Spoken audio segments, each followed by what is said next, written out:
¿Sabías que un bebé en promedio utiliza 8,000 pañales y estos tardarán entre 200 y 500 años en degradarse?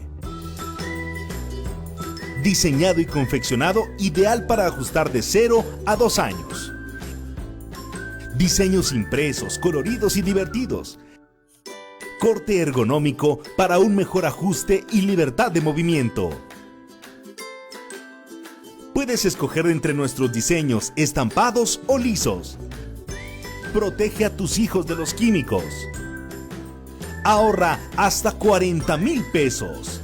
Visita nuestra tienda online desde la aplicación. Pide tus Lemonís y recíbelos en la comodidad de tu casa. O búscanos en Facebook. Lemonís, pañales ecológicos. Protege a tu bebé y al medio ambiente.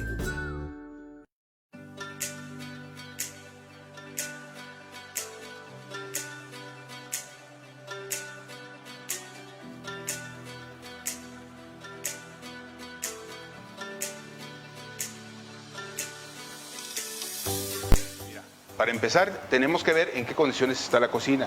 Me dices que tiene cochambre o tiene aceite pegado, igual no tienes campana.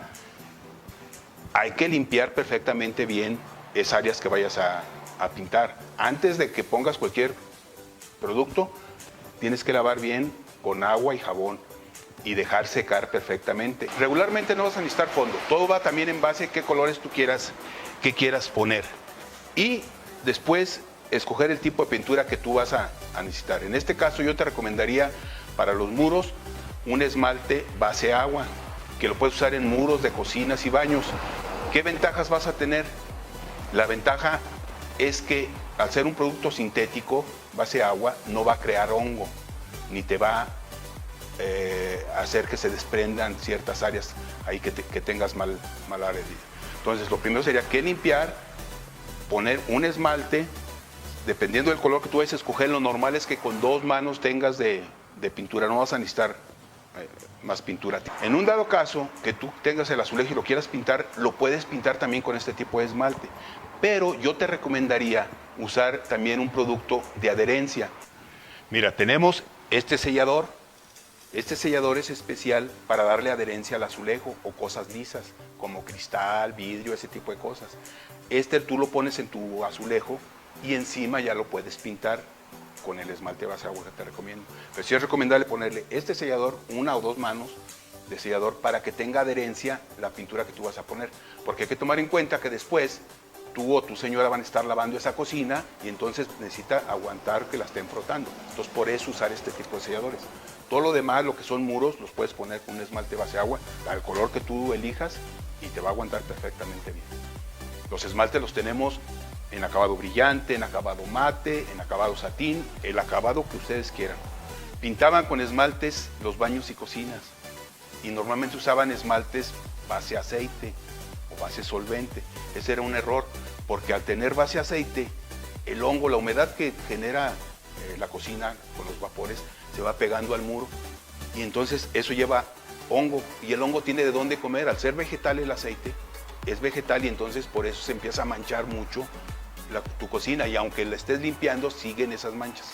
Te voy a recomendar, si tienen esas manchas, también después de que laves con agua y jabón, hay que pasarle en esas áreas cloro rebajado 3:1 con agua, en esas partes donde estén manchadas. Lo dejas secar perfectamente y luego lo limpias con un trapo húmedo para que le quites el hongo que pueda tener y encima ya puedas poner tu esmalte y no tenga ningún problema. Este sellador que te digo, también te va a servir como tapamanchas, porque luego te van a quedar manchas ahí del mismo hongo que tenías, pero este mismo, a la vez que te va a hacer promotor de adherencia, lo puedes usar como tapamanchas. Entonces, el área del muro que tengas, donde tuviste hongo y tenga manchas, también se lo puedes poner. Para cuando tú pintes tu esmalte, ya no sangre, ya no salga la mancha. Con esto vas a tener, también te va a servir. Y después, entonces en el plafón sí pones este sellador completo. Yo te recomendaría que el plafón lo pintaras, que se agache tanto tu techo, y lo demás sí lo puedes pintar al color que tú quieras. Porque normalmente luego los tiroles también, si no están pintados, desprenden. Por eso te pregunto, ¿sería el galón? ¿Sería tu litro? ¿Sería una brocha para tu sellador? Y sería el rodillo de felpa delgada para que tú puedas pintar perfectamente tu plafón, tus muros y te quede tu cocina como nueva. Puedes marcar, tú escoges tu color, en un dado caso que quieras que te lo enviamos a tu domicilio, igual nos dejas tu dirección y lo mandamos a tu domicilio. Si quieres alguna otra indicación nos puedes marcar, si te quedan dudas, y nosotros con todo gusto te damos la asesoría requerida para que tu trabajo quede bien.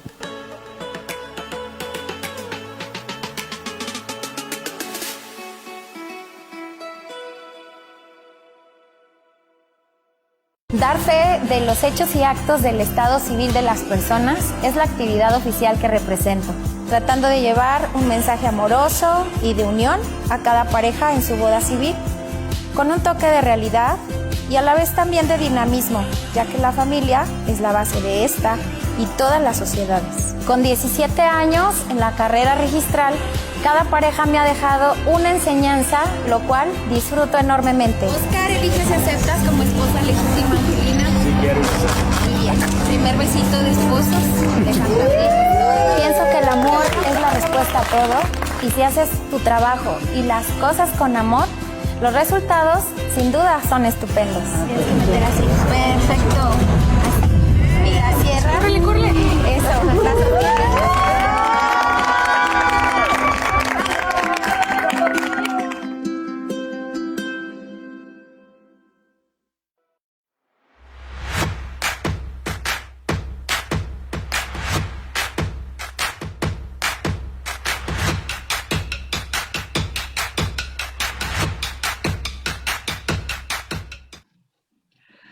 ¿Qué tal? ¿Cómo estamos? Muy buenas noches. Esto es un programa más de Desmenuzando la Ley, aquí por su canal Chispa TV. El día de hoy vamos a tocar un tema muy delicado y muy preocupante, porque si bien hemos estado desarrollando temas de interés, pues sí, público, de interés para la sociedad, como lo han sido los delitos cibernéticos, el acoso, los feminicidios, el día de hoy nos vamos a enfocar específicamente en platicar cómo se encuentra la situación grave, porque es grave, de el tema de la pedofilia y cómo ésta se traduce en el delito de pederastia. Rodríguez, ella es consultora en género y seguridad para las niñas y las mujeres, y estado de San Luis Potosí. Muy buenas noches, licenciada Gabriela. Buenas noches, licenciado, un gusto y a todas un saludo. Gracias. Y también se encuentra con nosotros la señora Emily Dorasco. Ella es la presidenta del sistema DIF municipal en el municipio de Huitzilac, Morelos. Muy buenas noches, Emily. Hola, buenas noches. Con el gusto de saludarles, su amiga y servidora Emily Dorasco, presidenta del sistema DIF del municipio de Huitzilac. Un gusto. Y como siempre, mi compañera y amiga, la licenciada Miriam Terrazas. Ella es abogada, especialista en derecho familiar, es activista en pro de los derechos de los menores en temas de todo lo que tiene que ver con los juicios, y es maestrante de la carrera de Derechos Humanos. Muy buenas noches, Miriam, como siempre. Bueno, Miriam. Miriam. Creo que perdí a Miriam. Bueno. Buenas noches a todos. Sí, ya llego, por fin. Perfecto. Pues bueno, vamos a dar pie a esta situación. ¿Qué es lo que sucede? Recordemos muy bien que esta parte de la pedofilia ha recobrado mucha relevancia, sobre todo en estos meses, porque el intercambio y el flujo de información, de imágenes y de videos que van enfocados a la explotación sexual de menores se ha incrementado en los últimos meses, principalmente a causa de los confinamientos por la pandemia del COVID-19. Esto ya lo estuvimos platicando en un programa anterior, cuando el secretario del Consejo de Seguridad Pública del Estado de San Luis nos de sentir cierto placer por la cuestión de las personas menores de edad, por niños, por niñas. Esa atracción sexual, ese placer que se siente estar con ellos, esa es la pedofilia, que en muchas ocasiones, y este tipo de grupos que existen en todo el mundo y que tienen redes de comunicación muy importantes, tratan de ver como un tipo de preferencia sexual que sabemos que perfectamente que no es una situación sana ni aceptable. Pero cuando estas personas pasan del simple deseo, pasan de la simple búsqueda, allá un acto que vulnere los derechos de un menor, entonces estamos hablando de pederastía.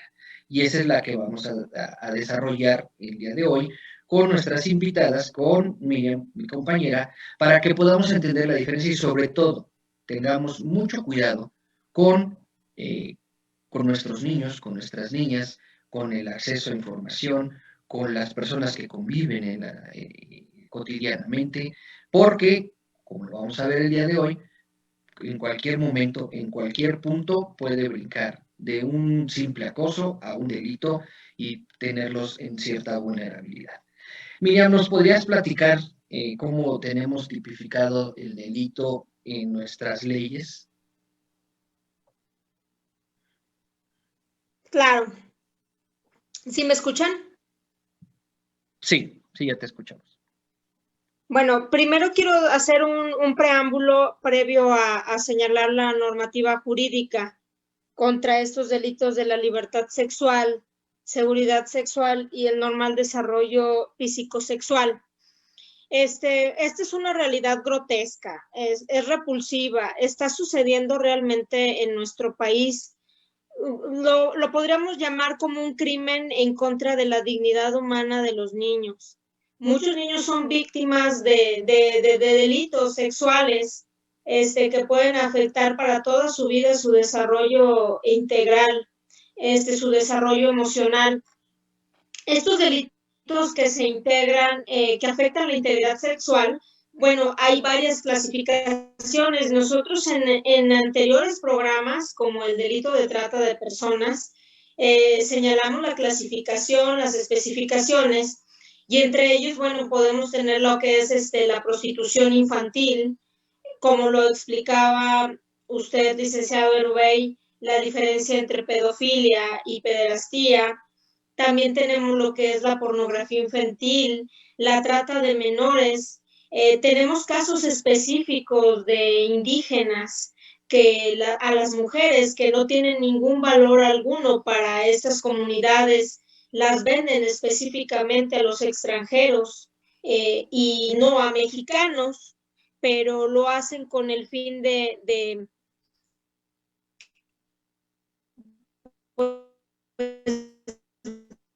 bueno,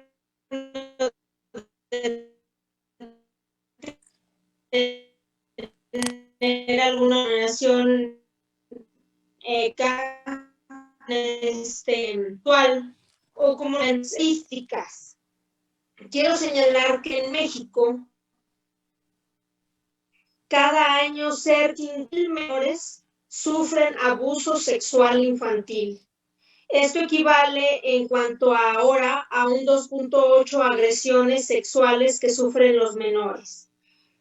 Bien, para todos los que nos están escuchando, los niños, pues nosotros como papás debemos de prevenir. No hay como prevenir este tipo de delitos.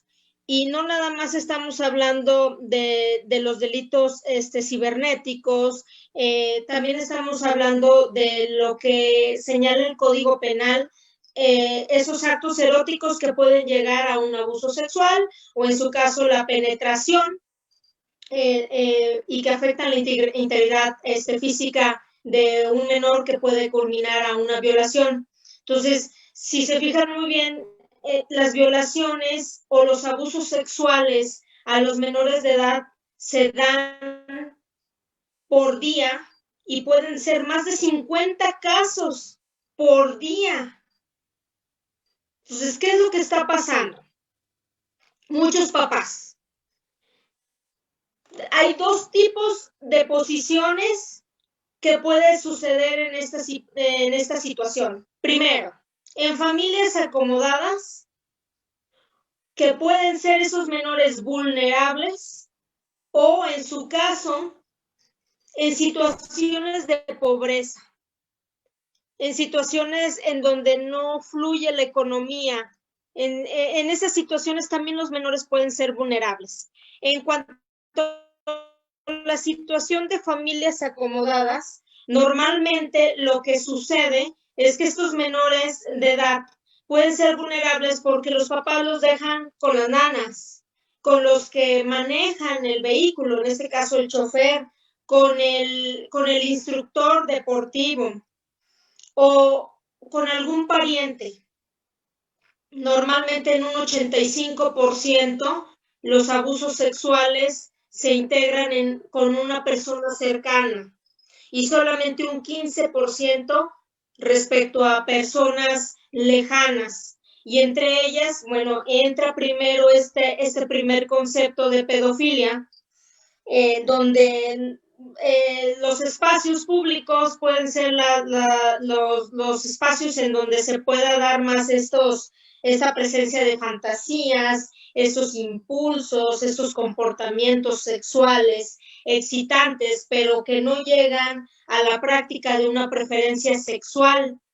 Y puede ser entre ellos las bibliotecas, los baños de las escuelas, los baños de los centros comerciales, todos esos espacios, entre ellos los parques, un menor cuando va al cine, en el baño. Entonces, esas son las situaciones en donde estos grupos de pedófilos lo único que buscan es cumplir esas fantasías eróticas. Pero luego tenemos organizaciones demasiado conflictivas, pero que remuneran, como es la pederastía, en donde esa captura del menor sí llega a una conclusión de un abuso sexual que daña la integridad física como emocional. Entonces, esa es la gran diferencia que hago hincapié. Ahora bien, para contestar lo que me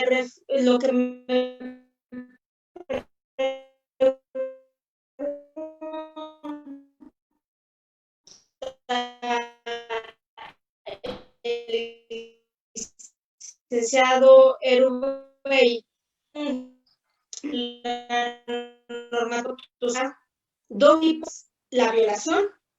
Entonces, este tipo de... Miriam, ¿sí me estás escuchando, Miriam? Está conformados dentro de los delitos de libertad sexual. Su imagen sí, se atora. Entonces, sí, nada más, si podemos checar esa parte para que no se atore mucho, cuidar un poquito tu conexión. No sé si hay otros dispositivos que estén conectados.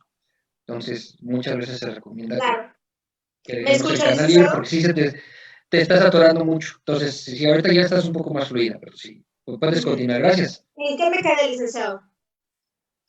Te estábamos escuchando la última parte, o sea, prácticamente ya en la última parte fue donde se atoró un poquito los delitos contra la libertad sexual, la seguridad sexual y el normal desarrollo psicosexual. Para hacer la diferencia entre la violación, bueno, como lo he señalado en anteriores programas, tenemos la violación infantil, de este abuso sexual hacia los menores de edad, pero bueno, encuadra, y tenemos el otro delito, y en el abuso sexual, lo que es que sin el consentimiento de la persona que lo ejecuta un acto erótico sexual, pero sin... Ok, seguimos teniendo un poquito de problemita con tu transmisión, Miriam. Si quieres, ahorita vamos a darle paso a nuestras invitadas, en lo que a lo mejor tú puedes revisar un poquito tu conexión. Y bueno, retomamos el tema porque sí es importante que desarrolles toda la parte que traes preparada para nosotros el día de hoy. Licenciada Gabriela, a partir de lo que nos está comentando la licenciada, vulnerados muchas veces hasta por los usos y costumbres, ¿no? O sea, ¿qué es lo que sucede, por ejemplo, con los turísticas? ¿Qué sucede con esa parte de los derechos? Tú que has estado cerca de esta parte del activismo y de la defensa y el acompañamiento. Como comentaba la licenciada Miriam, es así enorme, no la podemos dimensionar, porque incluso se menciona que más allá de las estadísticas oficiales que tenemos, realmente 1 de cada 100 casos se denuncia. Entonces, si se nos hace grande el número de 4,5 millones de este delito en 2019, estamos hablando que es 4,5 millones, apenas es el 1% de lo que realmente sucede. Como usted bien dice, este delito, que es el abuso sexual para los menores, pues está justamente entramado en todo el aspecto de costumbre cultural, de muchas comunidades y aparte en toda una red delictiva de organizaciones mundiales que por ahí se atraviesan, ¿no? Además de todo lo que puede suceder en muchísimas familias, lamentablemente, que es donde, de acuerdo a la estadística, tenemos los números más altos, pero lo que sucede es que justamente se ven vulnerados por esta cultura que pretende a veces incluso normalizar este tipo de actos, como usted dice, el matrimonio infantil, el arreglo, pero afortunadamente ha habido muchísimas campañas internacionales y muchos organismos nacionales, inclusive de gobierno, que han estado impugnando y luchando para eliminar todo este tipo de costumbres que afectan los derechos humanos de las niñas y de los niños. Sin embargo, pues aún mucha resistencia, porque la verdad es que no se denuncia por múltiples factores. Uno, porque justamente no se habla de este delito, porque sucede entre parientes y familiares cercanos, entonces se naturaliza, se invisibiliza, no sucede. Es un tema que no nos gusta escucharlo, es un tema que no queremos aceptar, que los mismos involucrados, los mismos papás y las mamás que llegan a escuchar a su niña y a su niño de lo que están viviendo, pues se niegan, no les creen, y entonces esto va haciendo que se vaya perpetuando las conductas de este tipo de agresores y el delito no sea sancionado y no sea investigado. Tenemos a miles de niñas y niños que están viviendo el abuso sexual infantil y que son totalmente ignorados y que no son tratados por la culpa, por el miedo, por las amenazas y bueno, como comentaba la licenciada Miriam, hay leyes en este sentido muy amplias, pero la verdad es que no está siendo denunciado porque está siendo naturalizado y está siendo encubierto, ¿no? Por muchísimos intereses,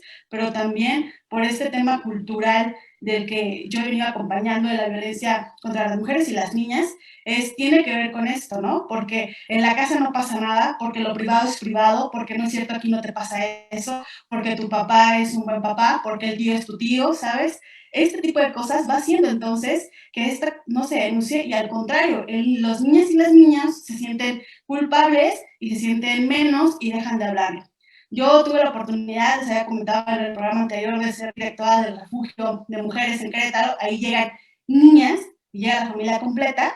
Y quiero decirles que la violencia contra las mujeres, la violencia familiar, de las personas que llegan a esos refugios, el 90% de las niñas y de los niños han sido abusados sexualmente. O sea, la tasa es altísima. Y cuando le preguntas a la mamá y cuando entra todo el equipo interdisciplinario a tratar de hacer algo con la situación, hay un bloqueo de las mamás, primero por la situación de la violencia que están viviendo, que primero quieren subir, pero además por lo que te comento, no, prefiero pensar que no pasa y que está exagerando, que no está diciendo la verdad, y entonces lo tapo, porque no puedo salir de mi situación personal y no volteo a ver a las niñas ni a los niños que están sufriendo esta situación. Entonces realmente es una situación de la que me da gusto que hoy hablemos, que hoy estemos hablando del tema, porque aunque no guste, porque aunque incluso es pesado, ¿no?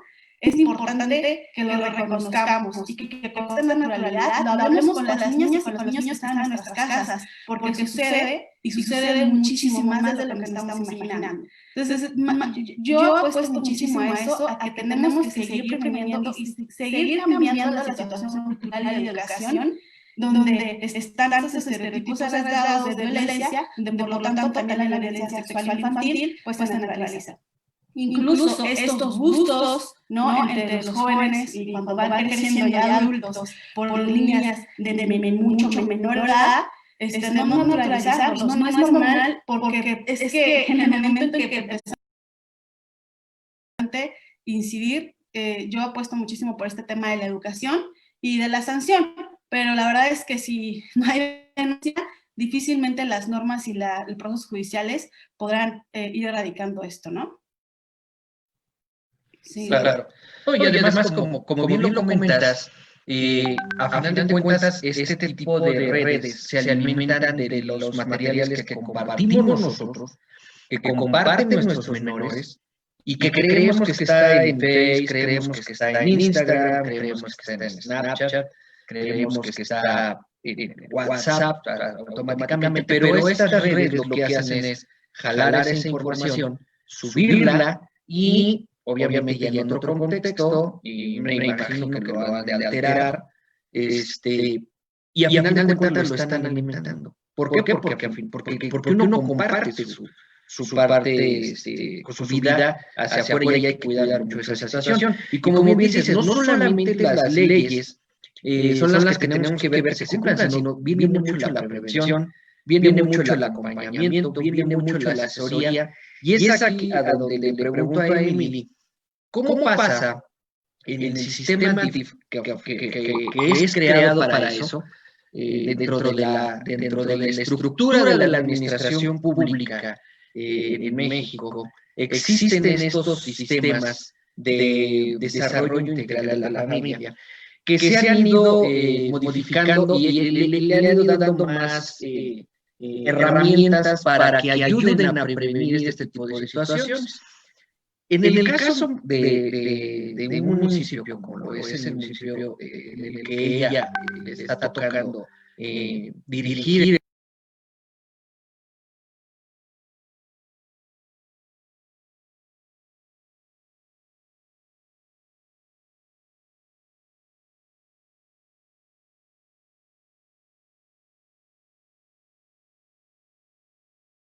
Amigo, mira, comentarte que cualquiera de los dos temas, ya sea la pederastia o la pedofilia, aquí la principal víctima de estas dos acciones, pues muy crueles, ¿no? Es la infancia, nuestros niños. Cualquiera de las dos afectan muy lastimosamente a nuestros niños. Efectivamente, en el sistema DIF tenemos como tal un seguimiento. Se le da la atención principal, inmediata a las personas que se acercan y aún a las personas que no se acercan, pero en nuestro municipio, como este caso, la mayoría de personas nos conocemos. Entonces se hacen las denuncias, pues yo le voy mucho. Y aquí le arriesgo mucho también a las denuncias que son inmediatas. Aún, no sé, nuestro vecino, un conocido o nuestra familia hace una denuncia y nosotros le damos el seguimiento como debe de ser. Primero se le manda a la fiscalía al niño, si en este caso el papá o el tutor no denuncian como tal, efectivamente, como decía nuestra licenciada Gaby. Yo creo que el tema aquí que impacta mucho es la sociedad y el que dirá no se manda a la fiscalía. Se hace una acta de hechos que va a nosotros respaldada con el abogado de la Procuraduría de la Defensa del Menor, donde nos están informando este acto. De inmediato se manda a la fiscalía y se procede con pasar con el médico legista y con la psicóloga para que ellos confirmen lo que efectivamente nuestros niños nos están diciendo. Es muy difícil que los niños inventen este tipo de cosas. Es completamente difícil porque ellos no saben de este tema. Entonces, para que ellos lo inventen, pues está muy complicado este tema. Se pasa con el médico legista, se pasa con la psicóloga y de inmediato se levanta una carpeta de investigación contra la persona que se hace la denuncia. Aquí yo creo que nuestra licenciada está de acuerdo conmigo y sabe que estos temas se tienen que atender de la manera más inmediata, porque se le tiene que dar el acompañamiento a la persona que lo está denunciando, porque si no se le acompaña en ese momento se puede arrepentir. Entonces ya no podemos nosotros proseguir como presidente en el cargo de presidenta del sistema DIF de nuestro municipio. Mi deber es darle el seguimiento correspondiente con nuestra psicóloga, con nuestro abogado y con nuestra trabajadora social para investigar el área en donde la niña vive o el niño vive, con sus maestros, con sus vecinos, con sus familiares, para que nosotros podamos llegar al fondo de esto. Obviamente se le tiene que dar el seguimiento y el acompañamiento a la persona que lo está denunciando, pero principalmente a nuestros niños. Es muy difícil, por desgracia, no hay una fórmula o una característica que nos identifique a la persona que está haciendo daño. Desgraciadamente, como bien lo acaban de decir, son personas que están muy cerca de nuestros niños. Son personas que desafortunadamente no tienen ninguna enfermedad psicológica, no tienen ningún daño, porque ellos están sabiendo el daño que le están causando a los niños. Ellos sí lo saben. Pero por desgracia pues no lo podemos identificar. Lo que sí podemos hacer, como bien lo decía nuestra psicóloga, es darle el acompañamiento, el respaldo y creer a nuestros niños lo que nos están diciendo, porque ellos no mienten, y menos en una situación como esta.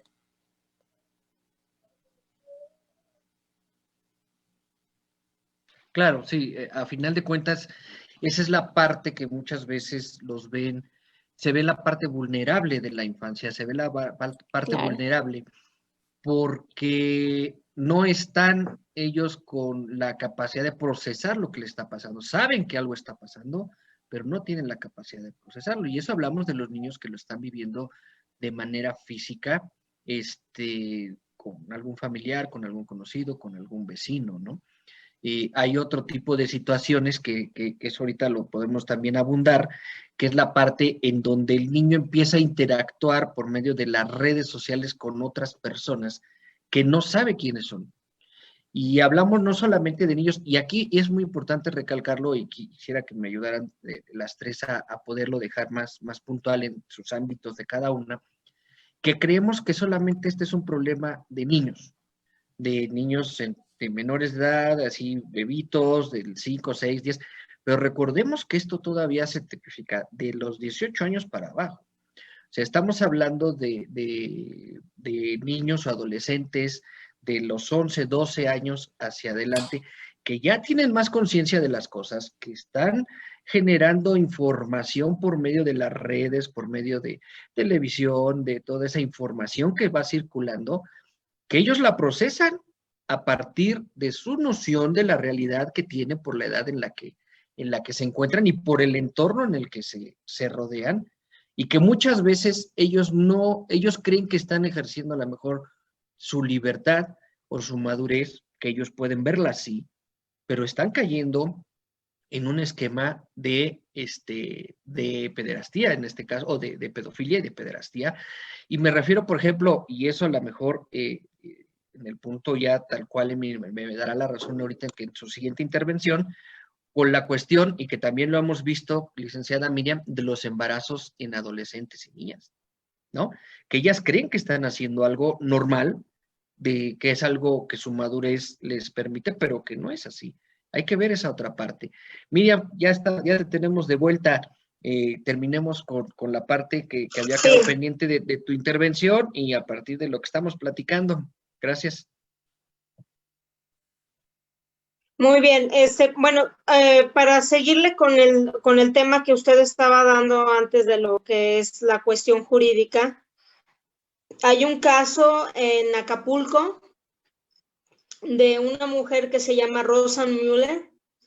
Esta mujer vio a su hijo que iba mucho a un ciber, y en el ciber el niño tenía comportamientos ya distintos, ya estaba callado, ya no permanecía sentado, estaba parado, y ella descubre que en el ciber la mayoría, y estamos hablando aquí en México, en un lugar donde hay mucha explotación sexual, como puede ser Acapulco, la mayoría de las personas que intervenían en este tipo de delitos eran extranjeros, mayores de 65 años. Entonces, este comentario lo hago porque como me quedé en el punto en donde señalo que un 85% de menores son víctimas en el entorno familiar, Normalmente este tipo de abusos son pues, con parientes muy cercanos, primos, papás, padrastros. Y el 15% en personas alejadas, ese 15% es lo que lo estoy encuadrando. Los niños, uno como mamá a lo mejor no tiene una computadora, no tiene una impresora y deja ir al niño a un ciber y puede ocasionarse este tipo de situaciones. En cuanto a lo legal, bueno, yo ya había señalado, estos delitos están encuadrados en todo aquello que atente la integridad sexual, delitos que integren delitos en donde esté en contra de la libertad sexual, la seguridad sexual, el normar desarrollo psicosexual y describir lo que era el abuso sexual y describir lo que es la violación. Ahora bien, en cuanto a todas aquellas personas que nos están escuchando, de poder verificar cuál es el perfil de un pedófilo, normalmente en los cuadros de conducta estamos hablando de varones adultos, la mayoría son casados, tienen trabajos y empleos donde haya niños cerca, son carismáticos, agradables, tienen baja tolerancia y explotan emocionalmente muy rápido, pero tienen una facilidad emocional con los menores para que, bueno, concurran a este tipo de actos ilícitos. Otra de las características, no entablan relaciones con los mayores de edad. Son heterosexuales la mayoría y son poco amigables. Su situación de relación de amistad solamente lo entablan con menores de edad y entre el promedio está entre 10 a 13 años de edad. Entonces, estos depredadores sexuales, pues en la mayoría, pues parecen normales. Entonces, es un cuadro caótico en donde debemos de estar como papás, como tíos, como tutores, al pendiente de nuestros niños. ¿Y cuál es la consecuencia en cuanto a los menores? Es que empiezan a tener cambios repentinos de conducta, no juegan, hay trastornos de alimentación, en cuanto a hacer pipí o popó, lo hacen sin control, no, como lo había señalado, no prefieren estar sentados, quieren estar parados. Y otra de las situaciones en cuanto a las estadísticas de la obesidad está relacionado en un porcentaje de un 25% asociado a este abuso infantil. Entonces, pues es lo que he señalado. Estos delitos normalmente se dan, no estoy hablando de un punto en específico, pero normalmente se dan en lugares como puede ser Cancún, como puede ser Acapulco, otro punto central, Tijuana. Entonces, es donde concurre más esta explotación infantil, la pornografía infantil, ese tipo de los paquetes donde te dan un cuarto con un niño, es normalmente como se engloba este tipo de explotación. Y pues bueno, de los temas más importantes que hemos hablado y que la sociedad lo conoce es este caso de Zucar Curi, en donde hablan de esos demonios del Edén. Esta periodista Lidia Cacho como relata este tipo de explotación infantil. Hay gente muy importante. Entonces, son delitos que a veces esas redes son difíciles de poder denunciarse porque son secretas, tienen signos específicos para poder determinar yo correspondo a cierta red. Entonces, pues son negocios en donde el poder primero está en primer lugar. Lo económico también, y pues atrás de ello también desgraciadamente están los carteles de renombre. Sí, es verdad y lo acabas de concretar de una manera muy clara, ¿no? Por eso es tan complicado que se pueda, digamos, combatir y eliminar de lleno. ¿Por qué? Porque hay muchos intereses atrás de este tipo de delito. Ahora, Inclusive, que licenciado, sí, también estoy hablando de algo muy importante. A veces el valor del menor es por el grado de pubertad. Entonces, a veces se maneja por rangos respecto a la edad. Entre más menores sean, pues este red de corrupción es manejable respecto a la edad, a la madurez del menor, al que nunca haya tenido relaciones sexuales. Entonces, pues inclusive las personas que cumplen 18 años de edad ya no les sirven. Es algo terrible. Y otra de las cuestiones que también investigué es que en México controlan más los que son los de los países asiáticos, predominan los tailandeses y pues se está viviendo aquí en México. Entonces, a mi hijo que yo lo deje ir a la tienda, a mi hijo que yo lo deje ir a la fiesta, pues puede estar pronto en cuanto a ser víctima de un delito de trata que puede concluir en la claro, explotación sexual. pero tampoco Difícil. estamos de acuerdo que tampoco podemos entrar en la psicosis.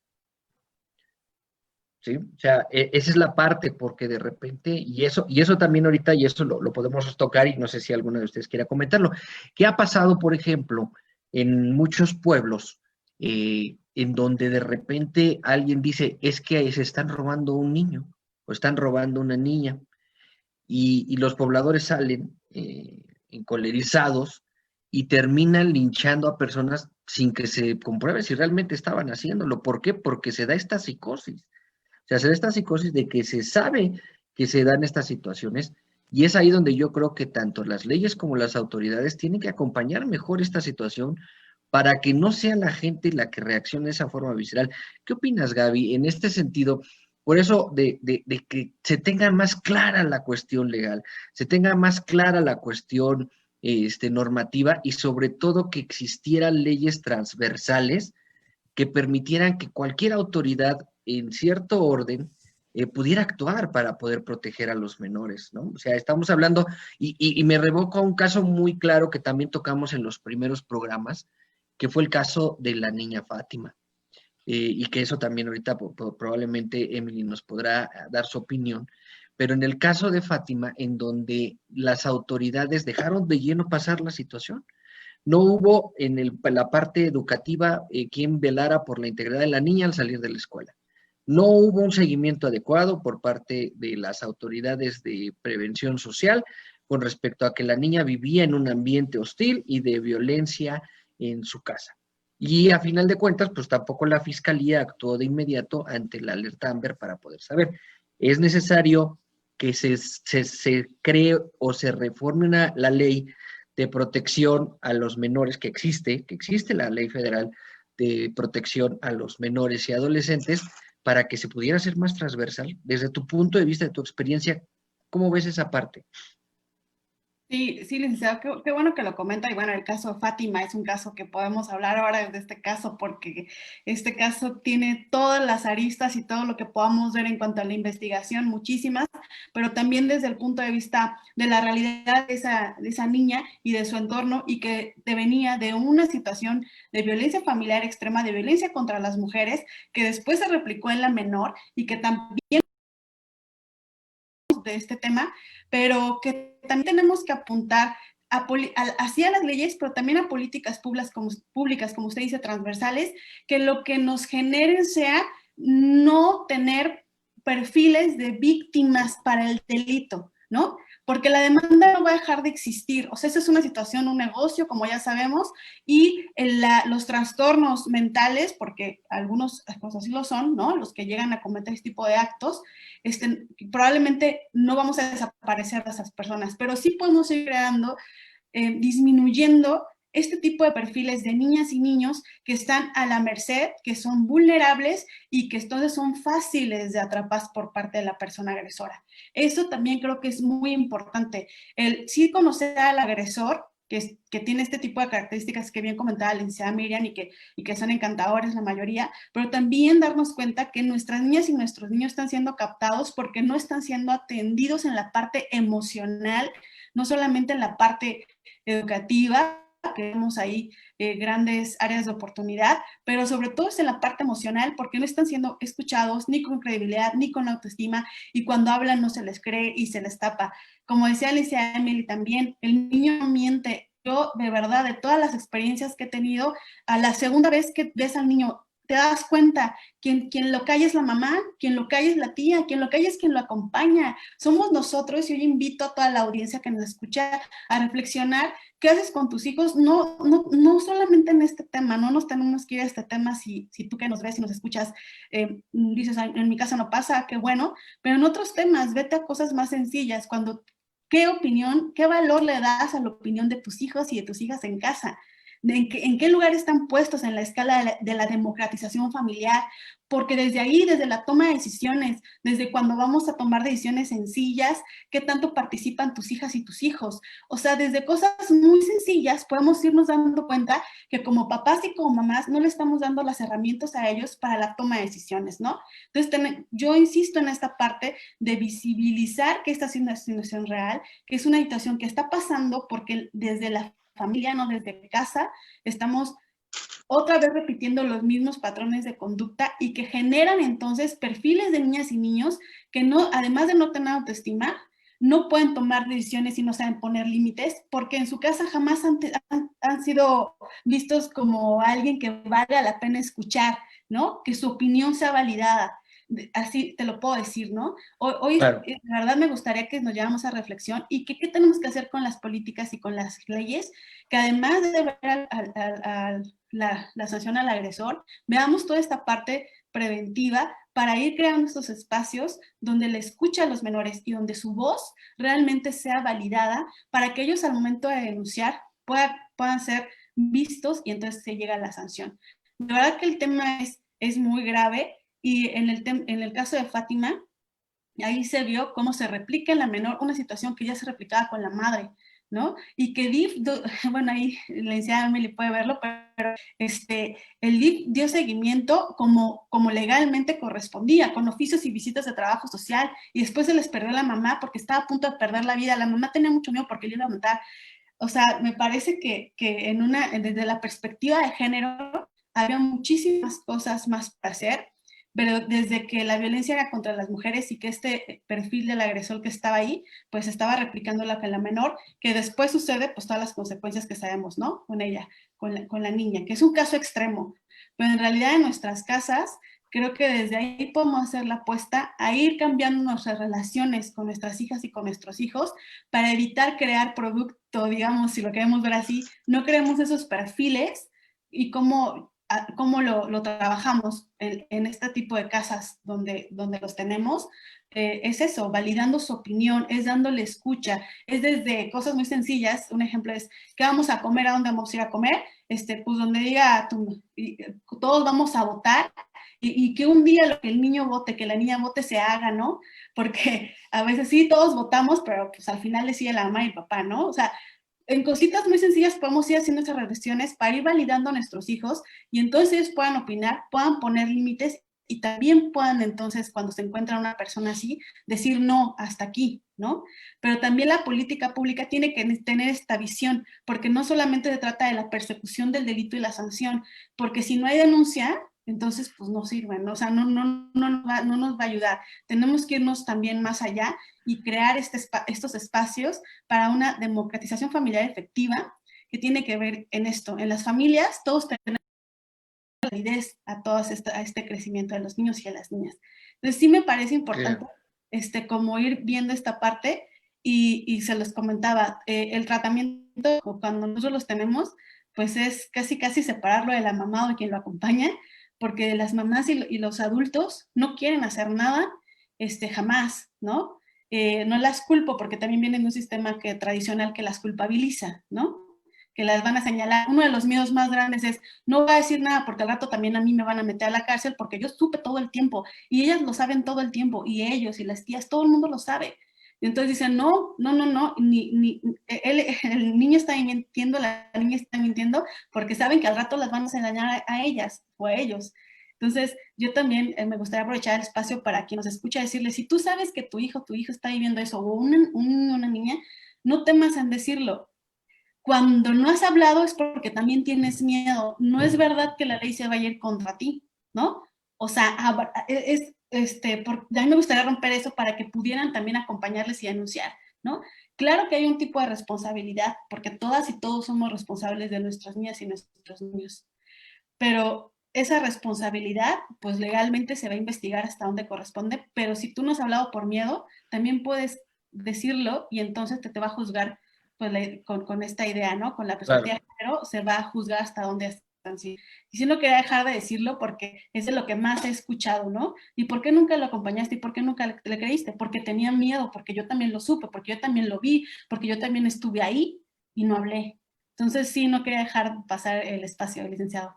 Muchas gracias. No, sí, muchas gracias, y está bien, porque en esta parte, por ejemplo, y lo podemos ver en esta situación, ya en el campo directo, así como lo has visto tú, por ejemplo, en el caso de Emily, y aquí se da una situación muy particular. El municipio en donde ella está dirigiendo el sistema DIF es un municipio con características mixtas. Tiene ciertos perfil, digamos, ya urbano, por ciertos pequeños centros urbanos que ya existen, pero también todavía hay mucha zona rural, es esta parte mixta, y eso genera esa parte de la cultura que se mezcla entre lo tradicional, lo conservador, tradicional, y estos cambios de paradigmas que se han ido dando a partir de los últimos años por el acceso a las tecnologías de la información y la comunicación.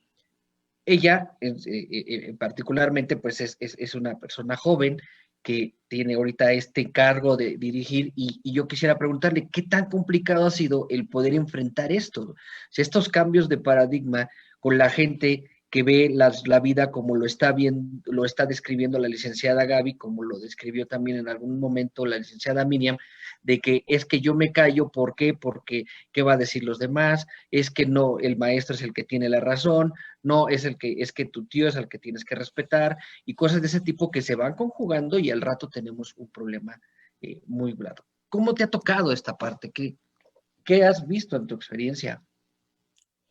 Pues mira, licenciado, yo creo que en mi municipio pues no está tan alejado de la realidad, ¿no?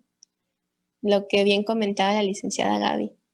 El agresor viene de una familia y ya trae traumas de la familia, por eso está siendo agresor, porque de alguna manera trata, ¿no?, de sacar lo que en su momento vivió. En mi carácter en este momento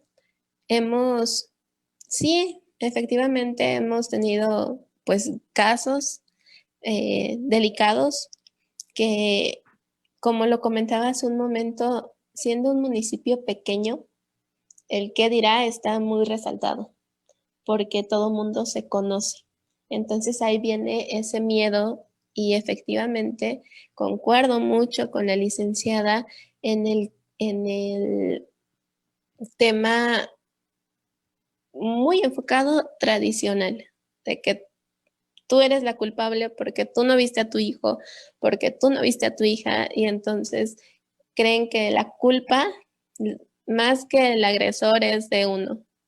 Entonces, por eso se han callado muchos casos. Yo efectivamente en este momento ha sido una situación, pues yo creo que complicada, porque aun cuando sabes cuál es el protocolo a seguir, visita y mencionaba, ¿no?, el tema de la niña Fátima, que se les hizo el seguimiento, pero a nosotros nos llegan con una historia que a veces se la creen porque ya han vivido mucho este tema, entonces llegan a creerse, ellos mismos se llegan a creer su historia. aun cuando no se acierta. Entonces, para nosotros es un poquito complicado. Cuando se hace toda la investigación y se llega, nosotros entregamos nuestro documento, nuestro expediente como tal a la fiscalía y por desgracia no solamente atienden un caso. Entonces, yo puedo hablar de un tema muy cercano que hemos tenido. Hablábamos de unos niños que han sufrido maltrato tanto físico como psicológico. Se les hizo la visita, la mamá tenía mucho miedo, pero al final de cuentas nos dimos también nosotros a la tarea de investigar a lo más profundo donde llegáramos y nos dimos cuenta que la mamá sabía todo esto, pero era tan grande el amor que le tenía a su pareja que prefirió estar con la pareja que a los hijos. Entonces ya no es víctima, ya pasa a ser o sea, ella también está siendo parte del agresor y también es agresora contra sus propios hijos. Entonces es ahí donde nosotros tenemos que seguir y darle al menor un lugar, ya sea con un familiar muy cercano.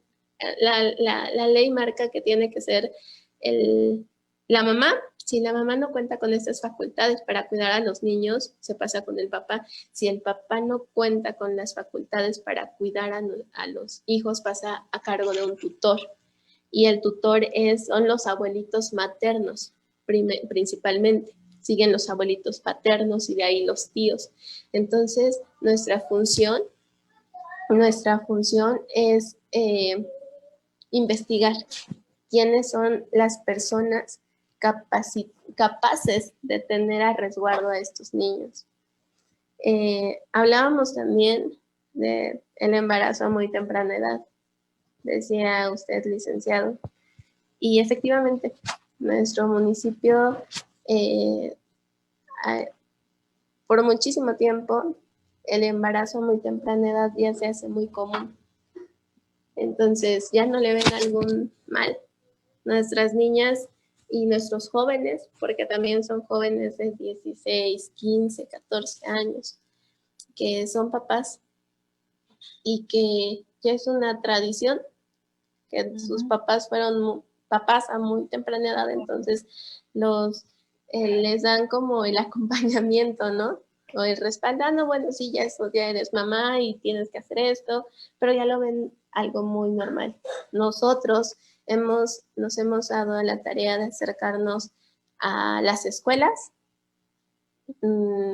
Al principio fue un poquito complicado porque aún los maestros nos decían que no nos correspondía como sistema DIF acercarnos a la escuela o a las escuelas.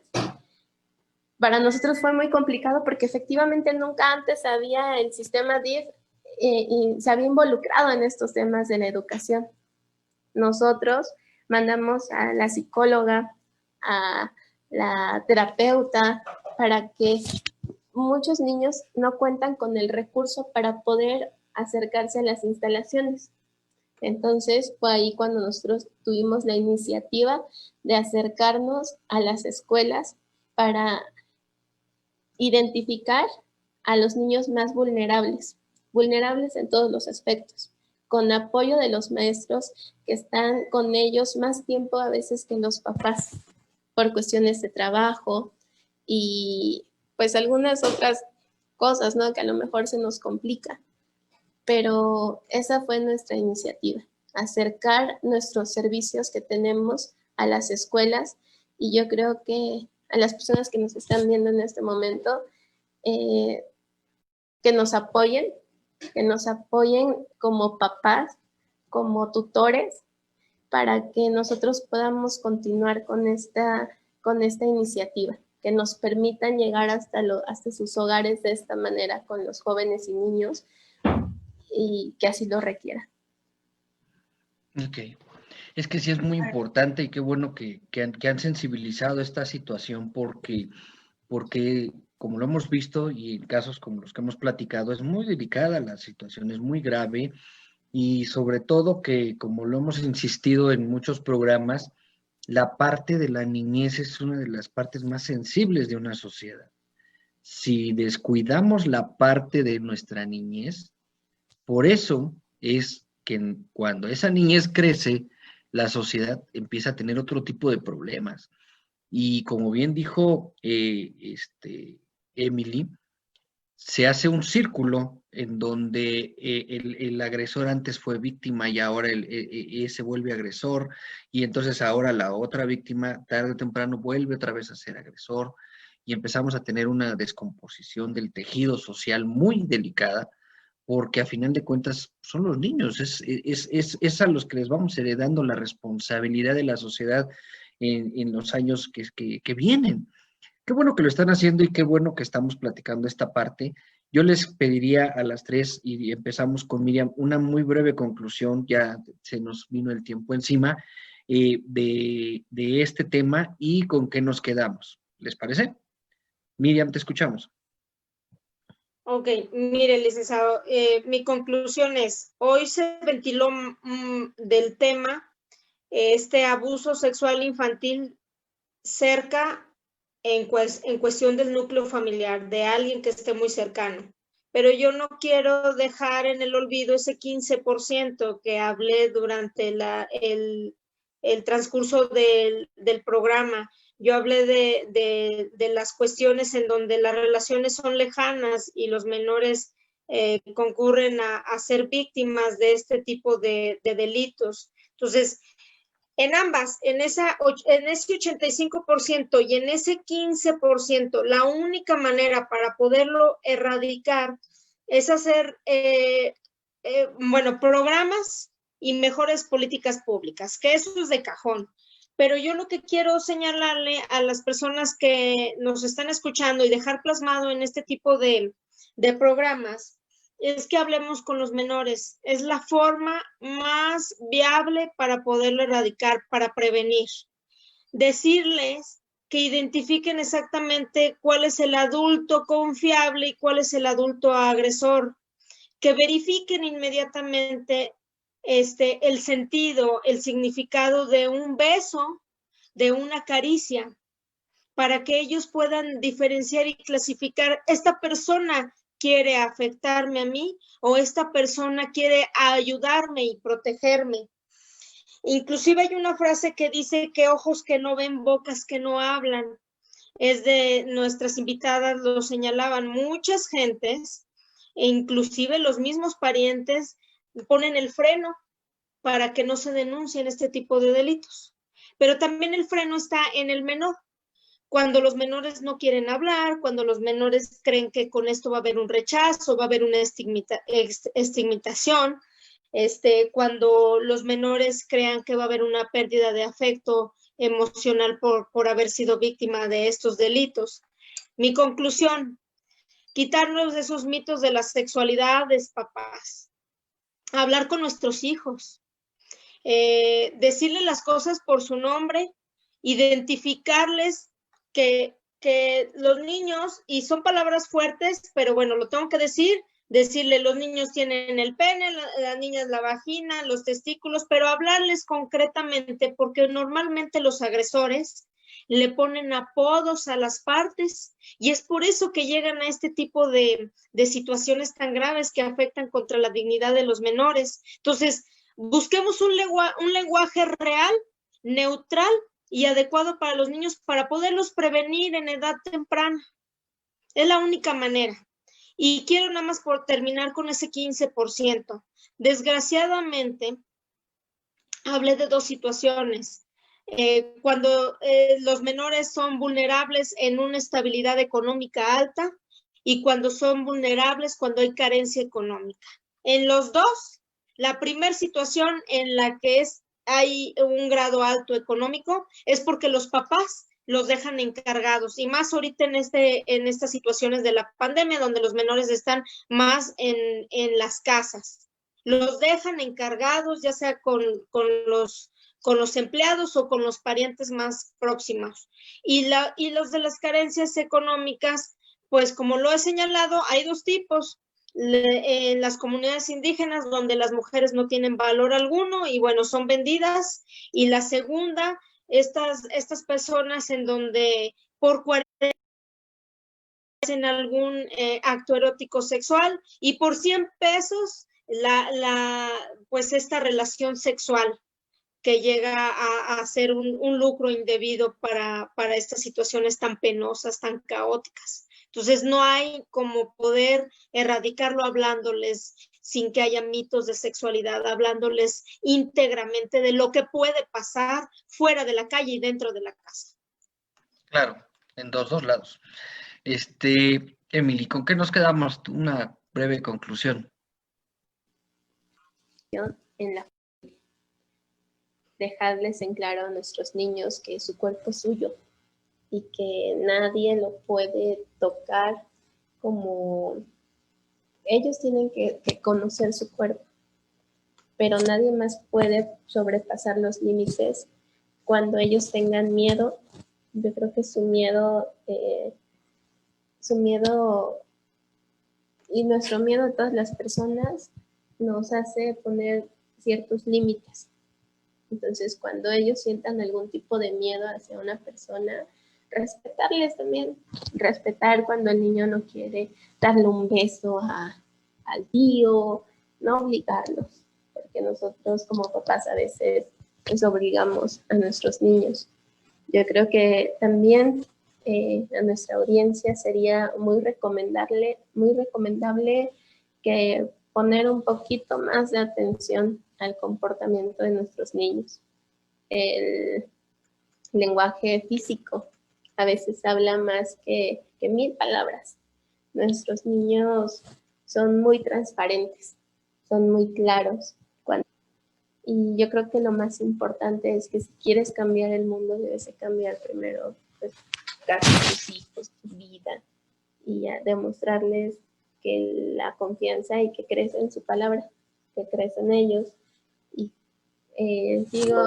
yo concuerdo mucho con la licenciada Gaby que los niños no mienten y que les demos esa seguridad nosotros como papás. Y pues nada más, yo creo que eso es lo más importante, el amor que nosotros les brindemos a nuestros hijos. Si no hay amor, no hay nada, no hay confianza, no hay cariño, no hay afecto, no hay comunicación. Entonces, demostrarles a nuestros hijos con amor, abrazarles también y hacerles saber que para nosotros ellos son muy importantes. Yo creo que nos quedamos con ello.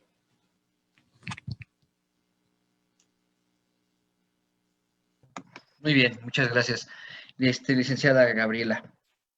Sí, bien. Pues igual, para concluir, primero me gustaría como dejarle a todas las personas que nos escuchan, pues el irnos a la autorreflexión y pensar que el problema, pues de este 15% que mencionaba Alicia Miriam, que es muy importante resaltar, del comercio, ¿no? Al final, pues se termina viendo a estas niñas y a nuestros niños como una mercancía. Entonces, este tipo de delito del 15% del que hablamos se va a terminar cuando no haya demanda. Pues es la ley de la oferta y la demanda. Y no va a haber demanda cuando no existen personas agresoras que nacen desde nuestra educación, nuestros hogares. Entonces, reflexionar hoy en día, tú cómo lo ves, tú cómo hablas, tú qué ves, ¿no? Porque a veces, pues, hay que ser sinceros con nosotros mismos y decir, yo he visto pornografía infantil, yo tolero que hablen de pornografía infantil, yo me río con los chistes. O sea, es que desde ahí, desde lo que tú piensas, de lo que tú dialogas con otras, desde lo que tú ves, vas generando conciencia y vas replicando. Entonces me gustaría primero, como decía bien también decía Emily, irnos con eso. Nosotros que estamos tolerando desde ti, desde tus actos, que van perpetuando esta demanda. La segunda sería también la comunicación, no solamente de la parte, por supuesto, de la parte sexual, pero me gustaría también decirles que esta no se da si no primero tienes comunicación sencilla con tus hijas y con tus hijos. Es imposible dar el brinco, hablar de la sexualidad cuando no hay comunicación, cuando no hay credibilidad entre dos partes, ¿no? Entonces, si tú nunca has hablado de esto o lo has intentado y notas mucha resistencia, empieza desde lo sencillo, desde lo más básico, desde las salidas al parque, retoma tu relación con tus hijas y con tus hijos. En los tiempos que hoy tengas sabemos que es complicado, pero puedes hacerlo. La última, como que quisiera decir es, alguna propuesta que tengo es que por favor visiten lo que es la dieta digital, que lo traen el grupo Revo, que es un grupo nacional, que propone mucho para la prevención de este tipo de delitos. Es una página web donde te ayudan como papá y como mamá a dar estos acompañamientos, y es como un tipo de menú de cómo podemos acompañar a nuestros hijos en las redes. La verdad es que resulta muy sencillo, a mí me ha ayudado, por eso se los comparto. Se llama así, dieta digital, que es como un menú de qué vemos y cuándo lo vemos y cuánto tiempo lo vemos. Entonces se me hace una buena propuesta, claro, y se las comparto. Y de antemano, bueno, muchísimas gracias por la invitación. Te agradeceríamos si por ahí en los comentarios de nuestra página y del programa pudieras poner por ahí el link para que nuestra audiencia pueda de ahí retomarlo y difundirlo, ¿no? Y nosotros también a su vez han estado con nosotros. El tema es muy interesante, estamos recibiendo comentarios de la gente, tanto la que nos está viendo como en nuestros chats privados, personales, sobre de que el tema debería de seguir. Si ustedes me lo permiten y si así lo pueden considerar dentro de sus agendas, que la siguiente semana pudiéramos retomarlo viendo otros aspectos, porque como bien lo dijeron las tres, este aspecto no solamente son menores que están violentados en su casa, también son menores que están siendo violentados en escuelas, son menores que están siendo violentados por la cuestión de la pornografía. Tenemos que hablar de la cuestión consensuada, como lo acaba de hablar la licenciada Gaby.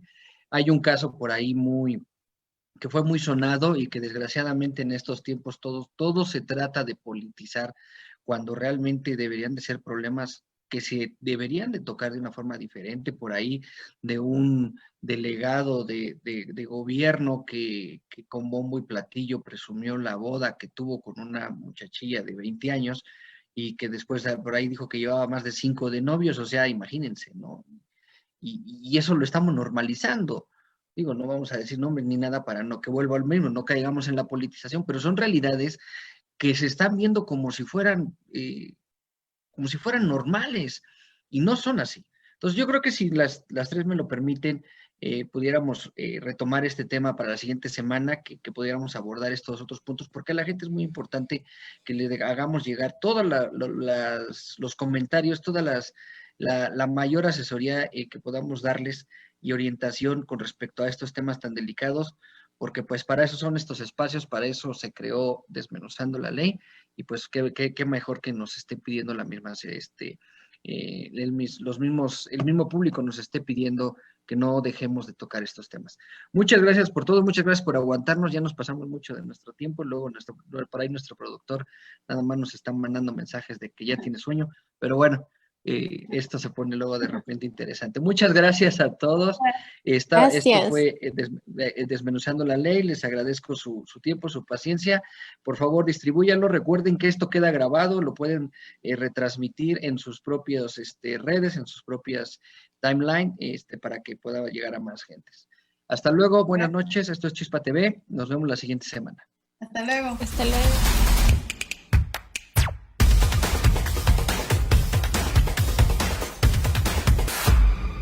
Dar fe de los hechos y actos del estado civil de las personas es la actividad oficial que represento, tratando de llevar un mensaje amoroso y de unión a cada pareja en su boda civil, con un toque de realidad y a la vez también de dinamismo, ya que la familia es la base de esta y todas las sociedades. Con 17 años en la carrera registral, cada pareja me ha dejado una enseñanza, lo cual disfruto enormemente. Oscar, elige si aceptas como esposa legítima a Angelina. Sí, quiero.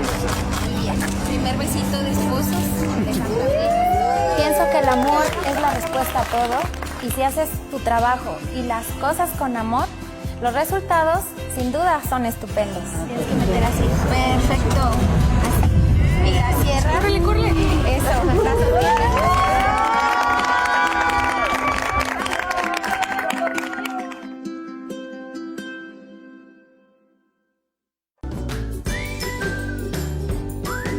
¿Sabías que un bebé en promedio utiliza 8,000 pañales y estos tardarán entre 200 y 500 años en degradarse?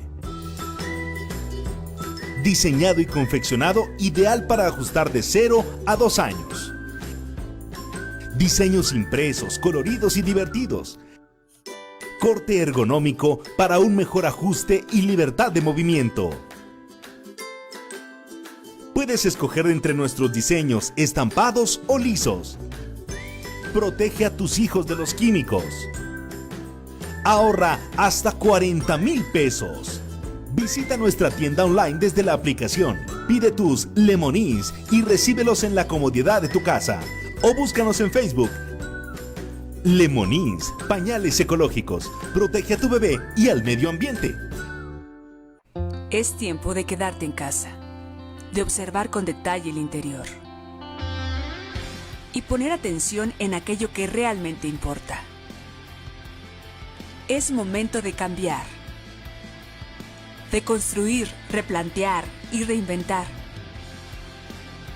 de mejorar nuestro mundo, nuestro espacio, de darnos cuenta que si lo hacemos juntos, podemos lograr más. Porque vivimos en el mismo lugar y formamos parte del mismo mundo. Logremos cosas increíbles. Pinturas Ocel lleva a tu casa todo lo que necesitas para tu proyecto. Ahora que estás en casa, Ocel está contigo.